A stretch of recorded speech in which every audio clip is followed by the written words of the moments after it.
Olá pessoal, tudo bem? A graça e a paz de Deus. Eu sou o pastor Giovanni. Eu tenho uma palavra de Deus para o seu coração. Nós estamos na nossa série de estudos sobre o livro dos Salmos, né? Começamos lá no Salmo 1, já estamos no Salmo 141. E hoje o nosso tema aqui é oração vespertina por santificação e proteção. Pelo menos esse tema é o tema do nosso texto sagrado aqui, revista e atualizada no texto bíblico, tá bom? Então, vamos que vamos aprender com esse Salmo de Davi, Salmo 141, abre o seu coração e deixa Deus falar com você. A Bíblia diz, Senhor, a ti clamo, dá-te pressa em me acudir. Inclina os ouvidos à minha voz quando te invoco. Suba a tua presença, a minha oração, como incenso, e seja o erguer das minhas mãos como oferenda vespertina. Põe guarda, Senhor, a minha boca, vigia a porta dos meus lábios, não permitas que meu coração se incline para o mal, para a prática da perversidade, na companhia de homens que são malfeitores, e não coma eu das suas iguarias. Fira-me o justo, e será isso mercê. Repreenda-me, e será como óleo sobre minha cabeça, a qual não há de rejeitá-lo. Continuarei a orar enquanto os perversos praticam maldade. Os seus juízes serão precipitados, bem abaixo, mas ouvirão as minhas palavras que são agradáveis. Ainda que sejam espalhadas os meus ossos, a boca da sepultura, quando se livra e sulca a terra. Pois em ti, Senhor Deus, estão fitos meus olhos, em ti confio, não desampares a minha alma, guarda-me dos laços que me armaram e das armadilhas dos que praticam iniquidade. Caiam os ímpios nas suas próprias redes, enquanto eu, nesse meio tempo, me salvo incólume. Amém? Que Deus abençoe essa palavra ao seu coração nessa manhã maravilhosa. É interessante, né, pensarmos um pouquinho nesse salmo, um salmo atribuído a Davi, escrito também num contexto de perseguição, como o Salmo 140 ontem, ou tentação, né, possivelmente aqui durante a rebelião de Absalão, ou a perseguição de Saul, o rei antecessor a Davi. Nós vemos aqui como tema central desse salmo uma oração fervorosa por proteção contra o pecado, tanto interno, as tentações, quanto externo, os inimigos que se levantavam ao seu redor. E a confiança também, assim como 140, na justiça de Deus, na justiça divina. Qual é a estrutura que nós podemos observar nesse salmo? Do versículo 1 ao versículo 4, súplica por pureza. Do versículo 5, nós vemos a aceitação da correção piedosa. E do versículo 6 ao 10, a confiança no juízo de Deus sobre os ímpios. Será que nós confiamos diante de Deus, do juízo de Deus, da aplicação da justiça de Deus sobre os ímpios? Então, é interessante isso. Do versículo 1 ao 2, nós vemos a oração como prioridade. Quando o salmista diz, apressa-te, Senhor, aqui nós vemos claramente e reflete a urgência em buscar a Deus antes de agir por conta própria. Será que você busca a Deus antes de agir ou você age para depois consultar o Senhor na tragédia que foi feita? Então a oração precisa ser prioridade na vida do cristão. Segundo lugar, nós vemos a adoração e súplica, a importância da adoração e da súplica. Nós vemos aqui a comparação da oração com o incenso, lá em Êxodo 30, de 7 a 8, né? O incenso simbolizava o incenso suave, que produzia um perfume, um aroma que subia aos céus, ele representa aqui a oração.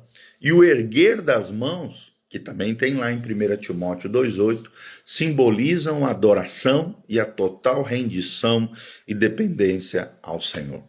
E aí, como é que está a nossa adoração? Será que nós dependemos totalmente de Deus ou confiamos no nosso próprio braço forte? É interessante que do versículo 3 ao 4 nós vemos dois princípios também importantes para guardar no nosso coração. Primeiro, o controle da língua. Vemos aqui o salmista pedindo por autodisciplina, ou domínio próprio, né, temperança, equilíbrio, para evitar pecados da fala. Assim como nós vemos também Tiago mencionando isso no capítulo 3, de 6 a 10. Ele fala da importância de nós controlarmos a nossa língua pedindo ao Senhor domínio próprio, autodisciplina, temperança, moderação, para evitar pecados da fala, que geralmente é o maior número de pecados que uma pessoa produz, é através da sua boca. Então tome cuidado com o que sai da tua boca. Outra coisa que vemos é a resistência à sedução do mal. Resistência à sedução do mal. Davi reconhece a fraqueza humana e clama por proteção contra a atração do pecado. O pecado é atrativo, o pecado parece ser prazeroso, maravilhoso, só que o pecado é trágico. Lembrando que todo pecado é de ordem pessoal e intransferível, mas a colheita do pecado é coletiva, não é só você que é afetado. Todos que são ligados afetivamente a você, emocionalmente, serão afetados pelo seu pecado. Não responsabilizados, porque é da nossa responsabilidade e é intransferível, porque a gente não pode transferir para os outros. Mas muitos pecados, a colheita desses pecados são coletivos. Por isso precisamos resistir à sedução do mal, conforme nos ensina Paulo também lá em Romanos 7, de 15 a 20. No quinto versículo, vemos a correção como graça, a correção de Deus como um ato de graça, de misericórdia, de compaixão, de cuidado conosco. A aceitação da repreensão dos justos é sinal de humildade e sabedoria. Será que você tem agido com sabedoria quando você é corrigido, exortado? Será que você tem humildade de receber, aceita a repreensão de outra pessoa? Quando alguém te exorta, corrige, puxa a sua orelha porque você se equivocou, errou em algo. A Bíblia nos ensina isso lá em Provérbios 9:8, em Hebreus 12:11, também fala sobre a importância da disciplina e da correção, a correção como um ato gracioso de Deus a nosso favor, para que possamos ser cuidados pelo Senhor através de pessoas. Segunda coisa que vemos no versículo 5 é o óleo da repreensão. A imagem do óleo aqui sugere que a correção, embora dolorida, é medicinal e benéfica. Assim como o óleo naquela época era algo honroso, benéfico, digno e também medicinal, curativo, geralmente antisséptico e tal, como diz o Salmo 23, versículo 5, o óleo aqui na correção simboliza isso. Pode ser dolorido, mas é medicinal e é benéfico para mim e para você. O versículo 6 a 7 nós vemos também dois princípios. Julgamento dos ímpios. Sim, os líderes perversos serão derrubados, destruídos, serão aniquilados dos seus feitos, desarraigados sobre a terra, enquanto os justos, os homens e mulheres de Deus, aqueles que levam Deus a sério, reconhecem a soberania de Deus, o controle soberano de Deus sobre tudo e sobre todos, e a aplicação da sua justiça contra os perversos que estão sendo derrubados. Também vemos isso lá no Salmo 58, de 10 a 11. Também vemos como segundo princípio a esperança na restauração. A linguagem aqui do salmista, ossos espalhados, pode indicar sofrimento extremo, mas também pode indicar a promessa da ressurreição, que nós vemos lá em Ezequiel 37, de 1 a 14. Os versículos 8 e 10, para fechar esse salmo, falam também de dois princípios: o refúgio em Deus, a confiança de Davi não está na sua força, mas sim no Senhor. Nós vemos isso claramente também no Salmo 18, 2. E também vemos, em segundo lugar, Deus como juiz justo. Davi confiava em Deus como seu juiz justo. E nós também assim devemos confiar. A petição aqui é para que os ímpios caiam em suas próprias armadilhas. E aqui vemos também revelada a justiça retributiva divina. O Deus que retribui, o Deus que recompensa o bem para aqueles que praticam o bem e o mal, o juízo, a disciplina, a correção sobre aqueles que praticam o mal, os maldosos, os cruéis, os violentos, aqueles que se levantam contra os filhos e filhas de Deus ou contra os menos favorecidos e fragilizados. O Salmo 7, de 15 a 16, também menciona sobre essa justiça retributiva divina. Deus é um Deus que recompensa. Deus aplica a sua justiça retributiva sobre homens e mulheres, sobre seres humanos, conforme as suas obras, conforme os seus atos. Então vemos aqui 4 princípios teológicos importantes no Salmo 141. Primeiro, a soberania de Deus, o controle divino de Deus sobre todas as circunstâncias, incluindo tentações que sofremos e os inimigos que se levantam contra nós. Em segundo lugar, vemos a santificação prática, a necessidade de vigilância constante contra o pecado e a dependência total do Espírito Santo que nós habita, conforme Gálatas 5,16, precisamos vigiar e orar, conforme o Mestre Jesus Cristo nos ensinou. Também vemos como terceiro princípio teológico a comunhão e a responsabilidade. A igreja como instrumento de correção amorosa, homens e mulheres maduros, cheios do Espírito Santo, corrigindo, exortando, orientando o povo de Deus, a que conserte posturas, atitudes, pensamentos, palavras e ações. Então, a igreja como instrumento de correção amorosa, lá em Gálatas 6, de 1 a 2, você vê claramente isso. Se você vê o seu irmão pecar, vós que sois espirituais, corrigi-o com espírito de brandura, docilidade. E você que está de pé, cuidado para que não caia. E quarto princípio teológico é a justiça divina, que é exaltada aqui nesse salmo também.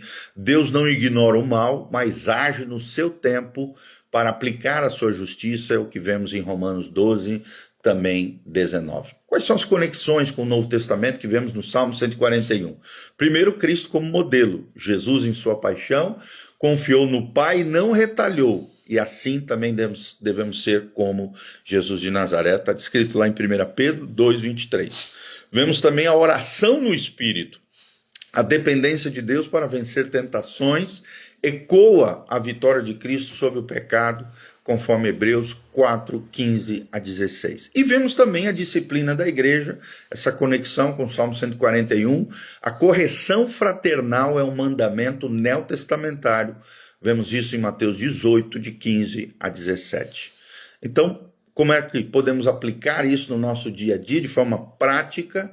A oração, como primeira resposta do crente, evitar reações impulsivas e buscar sempre a Deus em tempos de crise. Filipenses 4, 6. Segunda, aplicação prática, a guarda da língua, ou seja, desenvolver autocontrole, domínio próprio, moderação, temperança, para glorificar a Deus com a sua boca e não ficar falando besteira, é o que nos ensina Efésios 4, 29. Terceiro princípio, a humildade para receber correção, valorizar a liderança espiritual, os irmãos que zelam pela santidade da comunidade. E em quarto lugar, não retalhar, confiar que Deus julgará os ímpios, evitando a vingança pessoal. Romanos 12, de 17 a 21. Qual é a conclusão que nós tomamos de tudo isso? O Salmo 141 é um guia espiritual que ensina o crente a equilibrar a dependência de Deus e a responsabilidade pessoal e a esperança na justiça final do Senhor, tá bom? Então, vemos a vitória sobre o pecado e os inimigos, que essa vitória sobre o pecado e os inimigos só é possível através daquele que intercede por nós, Jesus Cristo, o nosso Senhor. Hebreus 7, 25, tá bom? Então esperamos de alguma maneira contribuir com o seu conhecimento de Deus, ensinando esses valores, esses princípios extraordinários, essas aplicações práticas no nosso dia a dia a partir dos 8 versículos do Salmo 141. Que Deus os abençoe, que Deus te guarde, que Deus faça resplandecer o seu rosto sobre você e que Deus te encha de todo o seu Espírito Santo, que o Senhor te capacite a viver uma vida abençoada, uma vida cheia da glória, da graça de Deus, que você viva de fé em fé, de glória em glória, vigiando, orando, buscando ao Senhor, se fortalecendo no Senhor e na força do seu poder, que o Senhor te livre de todo mal, te cure, te restaure, te liberte de toda e qualquer opressão maligna e realmente você viva o melhor, a vida abundante, a vida extraordinária que Deus tem para você. Aqui no link de descrição tem todas as informações para que você possa contribuir conosco através da sua generosidade. Nós agradecemos o carinho, a conexão dos irmãos, por você estar aqui conosco. Que Deus abençoe você. Tem as nossas mídias sociais no link de descrição, tem os horários de culto, endereço da igreja, todas as nossas informações. E também você pode deixar no comentário de onde você nos assistiu, o que Deus falou com você, o que você achou desse vídeo. Aperta aqui no aviãozinho, compartilhe por todos os cantos, com todas as pessoas que você tiver nos seus contatos. Nos ajude a chegarmos mais longe. Seja uma ponte de amor em favor de outras pessoas. Desde já eu agradeço, o apreço, o carinho.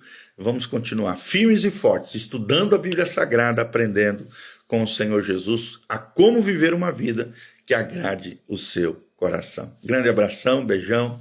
Deus os abençoe. Amém.